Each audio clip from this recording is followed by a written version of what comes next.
Linkage इन biomolecule.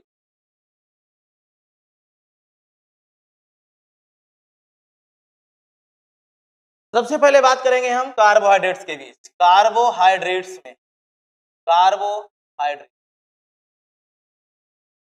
Carbohydrates में इसके जो डाइसैकेराइड या अदर पॉलीसैकेराइड में जो सिंपल मोनोमर यूनिट्स होते हैं आपस में कंबाइन होते हैं, उनके भी जो लिंकेज पाया जाता है उसे ग्लाइकोसिडिक लिंकेज कहते हैं। आइए इसमें जो लिंकेज होता है, लिंकेज ग्लाइकोसिडिक लिंकेज होता है, ग्लाइकोसिडिक लिंकेज होता है। केमिकली ग्लाइकोसिडिक लिंकेज होता है। केमिकल नेचर क्या होता है इसका? केमिकल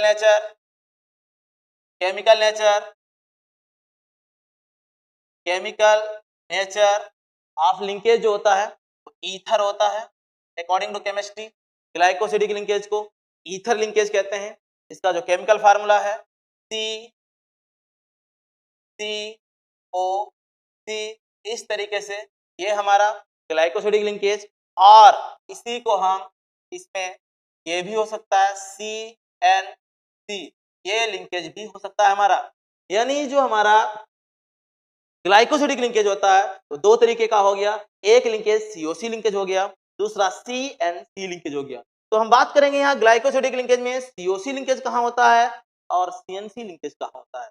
तो भाई आइए बात करते हैं। सबसे पहले हम देखेंगे COC लिंकेज, इस लिंकेज की बात करेंगे। COC ये हमारा जो ग्लाइकोसिडिक है ये दो मोनोसैकेराइड यूनिट्स के बीच होता है। एग्जाम्पल के लिए बात करें हम, एक एग्जाम्पल आता है डाइसैकेराइड का सुक्रोज। एग्जाम्पल आता है सुक्रोज, ये हमारा डाइसैकेराइड का कॉमन एग्जाम्पल है जिसे हम शुगर भी कहते हैं, केन शुगर भी कहा जाता है।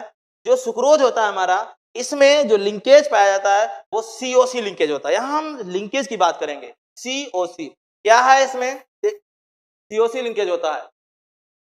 यहाँ पर हम लोग बात करेंगे COC लिंकेज की, कैसे स्ट्रक्चर क्या बनता है इसमें जरा ध्यान दीजिए।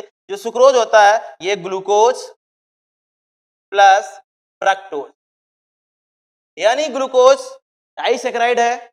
इसमें दो सिंपल यूनिट्स होती हैं, पहला मोनोसैकेराइड हेक्सोज शुगर ग्लूकोज होता है, दूसरा यूनिट्स मोनोसैकेराइड हेक्सोज शुगर ही फ्रक्टोज होता है। तो इस तरीके से ग्लूकोज और फ्रक्टोज जब आपस में कंबाइन होते हैं तब जाकर के सुक्रोज का फॉर्मेशन होता है। अब glucose plus fructose gives out sucrose. तो इसमें जो लिंकेज होता है वो कौन सा लिंकेज बनता है उसके बाद बात करेंगे हम। यहाँ पर क्या होता है? अल्फा बीटा 1 2 ग्लाइकोसिडिक लिंकेज होता है। ग्लाइकोसिडिक लिंकेज होता है।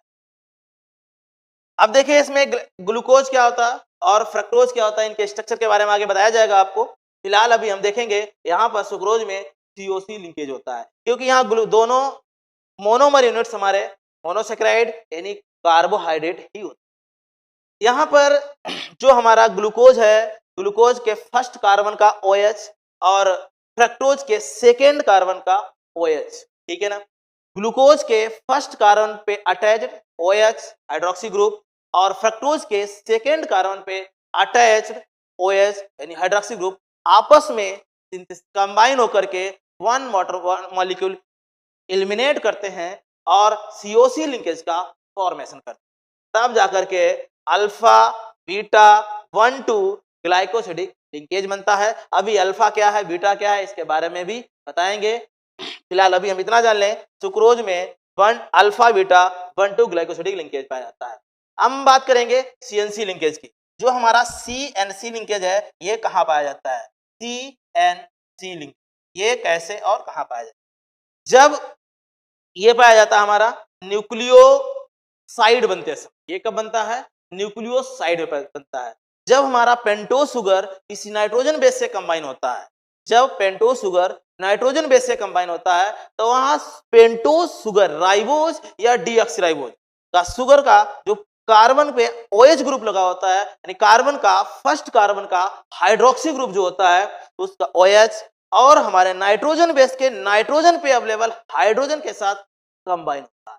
तब जाकर के जो लिंकेज बनता है वो हमारा CNC लिंकेज होता है। तो ये कहाँ होता है? इन न्यूक्लियोसाइड, इन न्यूक्लियोसाइड सिंथेसिस। न्यूक्लियोसाइड, जब न्यूक्लियोसाइड की सिंथेसिस होती है तो जो लिंकेज बनता है वो होता है हमारा CNC। इसमें जो CNC में जो कार्बन आता है, carbon from pentose sugar, carbon from pentose sugar and nitrogen from nitrogen from nitrogen base. Okay, अब देखें यहाँ पर जो CNC लिंकेज है, CNC लिंकेज में जो कार्बन आता है सी जो आता है वो पेंटोज शुगर से आता है और N जो हमारा है वो आता है नाइट्रोजन बेस से। तो इस तरीके से कार्बोहाइड्रेट में ग्लाइकोसिडिक लिंकेज पाया जाता है। ग्लाइकोसिडिक लिंकेज दो तरीके का होता है, एक COC होता है, दूसरा CNC होता है। इनके बारे में भी हम जानेंगे, फिलहाल अभी इतना जान लें। कार्बोहाइड्रेट में लिंकेज जो होता है ग्लाइकोसिडिक, COC और CNC कहाँ पाया जाता है उसके बारे में। सेकेंड देखेंगे हम प्रोटीन के बारे में। प्रोटीन में कौन सा लिंकेज होता है उसके बारे में जानेंगे। प्रोटीन में हमारा एमाइड लिंकेज होता है, उसका भी केमिकल स्ट्रक्चर जानेंगे।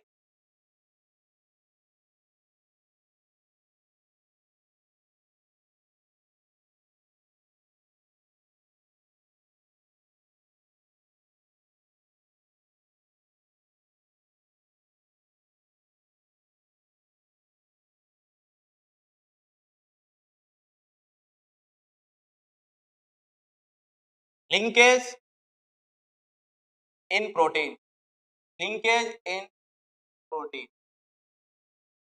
जैसा कि आप जानते हैं प्रोटीन क्या होता है, पॉलीमर कंपाउंड है, हमारा हेटेरोपॉलीमर कंपाउंड होता है। प्रोटीन हमारा हेटेरोपॉलीमर कंपाउंड होता है। Protein, proteins are heteropolymer compound, polymer. इनकी जो यूनिट होती है, बेसिक यूनिट जो होती है, यूनिट क्या होती है इनकी?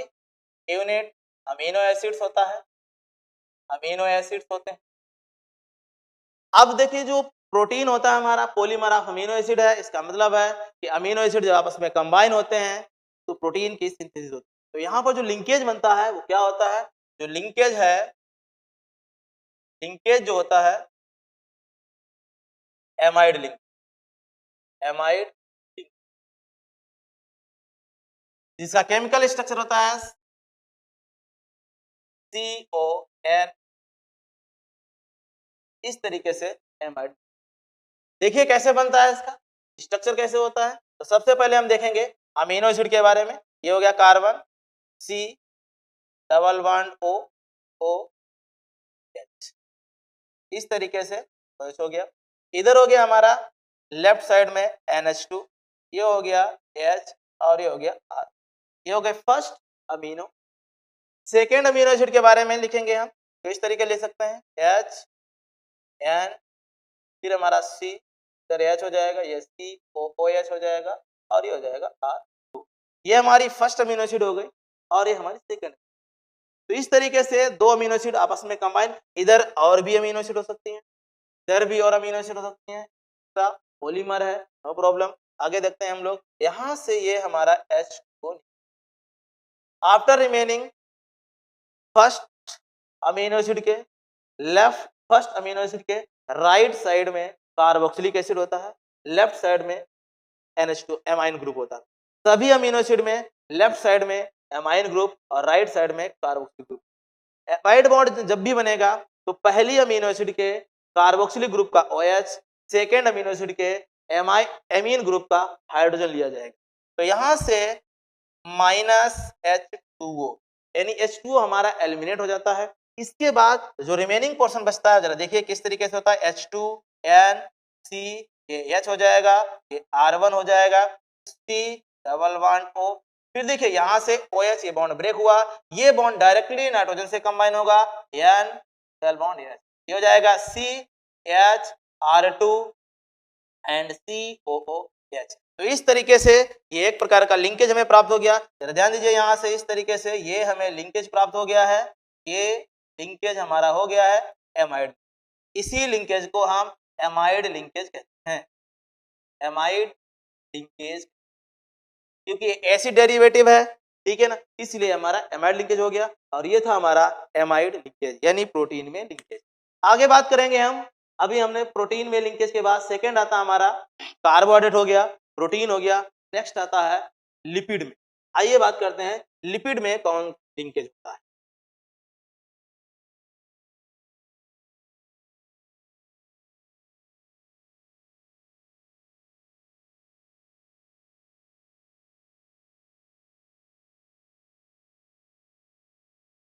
लिंकेज इन लिपिड, लिंकेज इन, कौन सा लिंकेज लिपिड में होता है अकॉर्डिंग टू केमिस्ट्री? लिपिड में लिंकेज एस्टर लिंकेज होता है, एस्टर लिंकेज, एस्टर लिंकेज होता है। लिपिड के दो कंपोनेंट होते हैं, components of lipid, components of lipid, glycerol, glycerol plus fatty acid, glycerol plus fatty, glycerol और fatty acid. Normally 1 glycerol 3 fatty acid आपस में कंबाइन होते हैं, यानी यहाँ पर जो भी कार्बोहाइड्रेट का पॉलीमर हो, प्रोटीन का पॉलीमर हो, लिपिड का पॉलीमर हो, चाहे फिर न्यूक्लिक एसिड का पॉलीमर, कोई भी पॉलीमर बनता है वहां पर डिहाइड्रेशन कंडेंसेशन प्रोसेस होती है, एलिमिनेशन ऑफ वाटर। चलिए देखते हैं क्या होता है इसमें। ग्लिसरॉल देखिए CH2OH, CH OH, CH2OH, ये हो गया ग्लिसरॉल जो कि ट्राई हाइड्रोक्सी अल्कोहल है हमारे पास। यहाँ पर प्रत्येक कार्बन पर ये प्राइमरी अल्कोहल हो गया, ये प्राइमरी अल्कोहल हो गया और ये हमारा सेकेंडरी। नेमिंग के लिए 1 2 3 ये इसकी नंबरिंग हो गई। अगर इसका आईयूपीएसी नेम लिखा जाए तो क्या हो जाएगा, देख सकते हैं प्रोपेन 1 2 3, प्रोपेन 1 2 3 ट्राई और इस तरीके से यह इसका आईयूपीएसी नेम हो जाएगा ग्लिसरॉल का। अब यहाँ पर देखिए ये हमारा प्राइमरी अल्कोहल हो गया, ये हमारा प्राइमरी अल्कोहल हो गया, बट ये कैसा हो गया, सेकेंडरी अल्कोहल हो गया। अब इसका fatty acid 3 molecules of fatty acid combine होते हैं, जैसे HOOC R ले लेते हैं R1, फिर हमारा प्लस HOOC R2 ले लेते हैं, फिर HOOC R3 ले लेते हैं। इस तरीके से ये 3 हमारे फैटी एसिड है। ये फैटी एसिड एक जैसे भी हो सकते हैं, डिफरेंट भी हो सकते हैं, कोई 2 सेम हो सकते हैं, कोई 2 डिफरेंट हो सकते हैं। फिलहाल यहाँ पर हमने तीनों डिफरेंट ले लिए हैं, कोई दिक्कत नहीं है, सभी कार्बोक्सिलिक एसिड ही हमारे फैटी एसिड होते हैं। बट फैटी एसिड में मिनिमम कार्बन 2 होता है, 1 कार्बन का जो फैटी एसिड 1 कार्बन का तो कार्बोक्सिलिक एसिड होता है, फॉर्मिक एसिड, वो फैटी एसिड नहीं कहलाता है। मिनिमम 2 कार्बन, मैक्सिमम 20 कार्बन तक के फैटी एसिड कह जाते हैं। तो आइए बात करते हैं यहाँ पर कैसे बनता है। देखिए एल्कोहल से H और एसिड से OH लिया जाता है, इस तरीके से ये एस्टर वाटर मॉलिक्यूल बनेगा, लिंकेज एस्टर बनेगा। फिर यहाँ से H और यहाँ से OH लिया जाएगा, यहाँ से H और यहाँ से। अब देखिए एल्कोहल से हम OH भी ले सकते थे, लेकिन अकॉर्डिंग टू केमिस्ट्री मैकेनिज्म में सिखाया जाता है कि यहाँ पर एल्कोहल H रिलीज करता है, H रिलीज करता है यानी एसिडिक कैरेक्टर शो करता है, ठीक है ना। इसलिए एस्टरिफिकेशन में जो एल्कोहल होता है वो एसिडिक कैरेक्टर शो करता है और जो एसिड होता है वो बेसिक कैरेक्टर, ठीक है। तो आइए बात करते हैं, देखते हैं कंपाउंड क्या बनता है हमारा।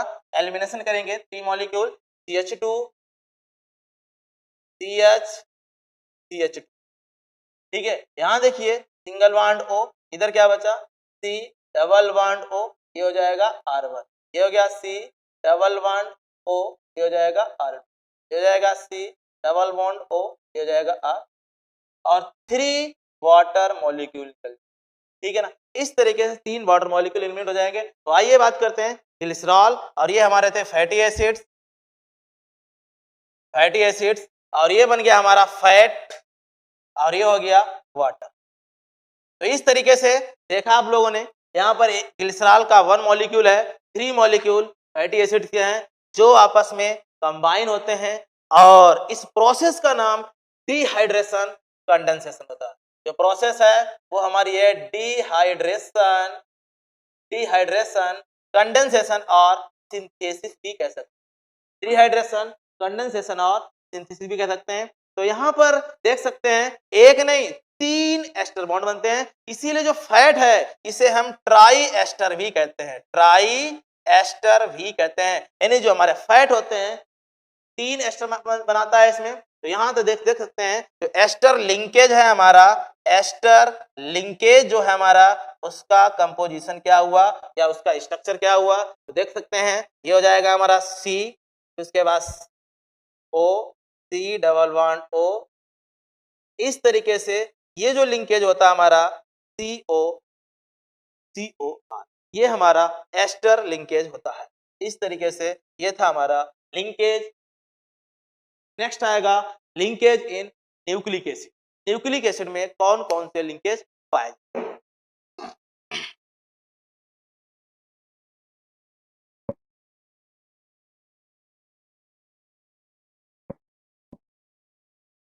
Linkage in nucleic acid, linkage in nucleic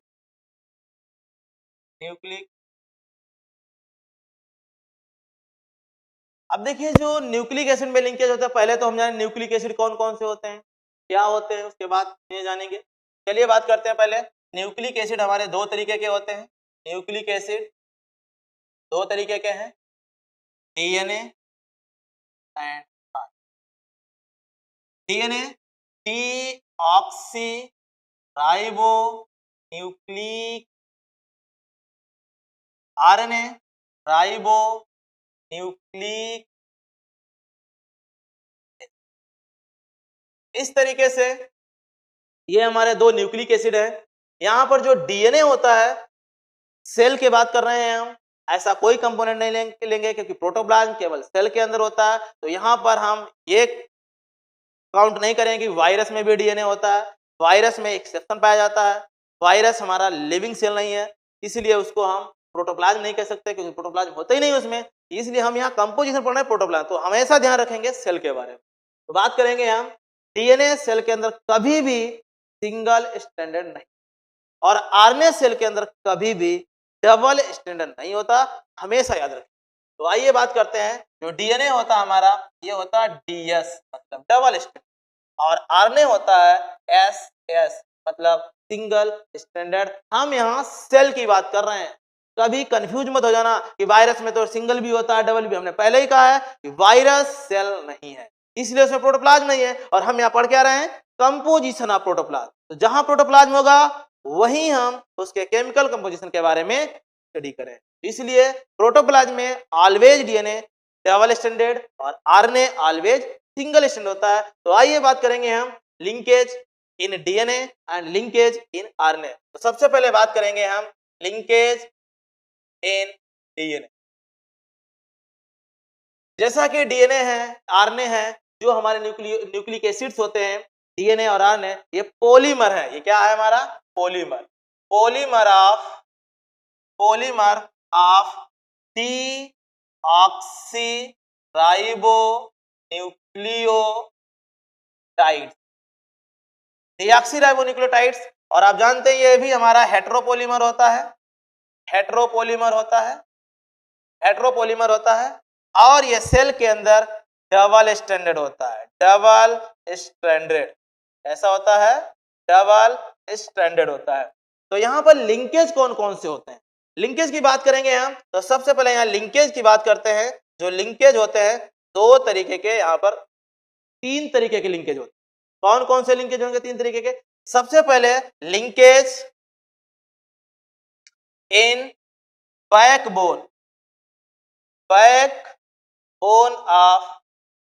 backbone of nucleotide chain. जो न्यूक्लियोटाइड चैन की बैकबोन है उसमें दो प्रकार के लिंकेज होते हैं। पहला लिंकेज है, फर्स्ट है फॉस्फोडाइएस्टर, और सेकेंड है ग्लाइकोसिडिक लिंकेज, ठीक है। यानी जो हमारा लिंकेज बैकबोन में है, जो न्यूक्लियोटाइड की चैन होती है, उस न्यूक्लियोटाइड की चैन में जो है फॉस्फोडाइएस्टर लिंकेज होता है और ग्लाइकोसिडिक लिंकेज होता है। अब देखिए जैसा कि बताया मैंने डीएनए डबल स्टैंडर्ड है, तो जब दो न्यूक्लियोटाइड्स की चयन की, दो न्यूक्लियोटाइड चयन एंटी पैरेलल एक दूसरे के आमने सामने आते हैं, तो दो नाइट्रोजन बेस के बीच हाइड्रोजन बॉन्डिंग भी पाई जाती है। तो यहाँ पर कह सकते हैं ये लिंकेज हमारा बैकबोन में था। अगला आएगा linkage between two anti parallel nucleotide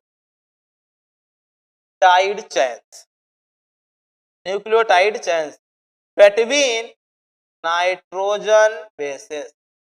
between nitrogen bases कौन सा होता है? हाइड्रोजन लिंकेज और बॉन्ड। इस तरीके से जो हमारे न्यूक्लिक एसिड्स होते हैं उनमें तीन तरीके के लिंकेज हो सकते हैं। डीएनए में तीन तरह के लिंकेज होते हैं। कौन कौन से होते हैं? सबसे पहला phosphodiester linkage, second glycosidic linkage और थर्ड हमारा hydrogen linkage between nitrogen bases of two nucleotide chain. आइए बात करते हैं आरएनए के बीच। आरएनए में कौन कौन से नॉर्मल लिंकेज? आरएनए में भी लिंकेज हाइड्रोजन हो सकता है। देखेंगे हम कहाँ होता है। तो सबसे पहले हम देखेंगे डीएनए के बाद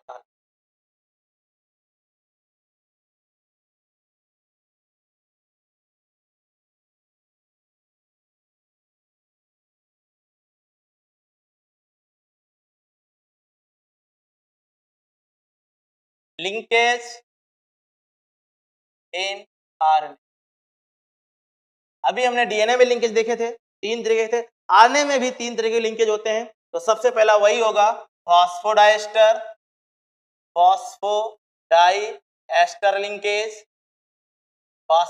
लिंकेज।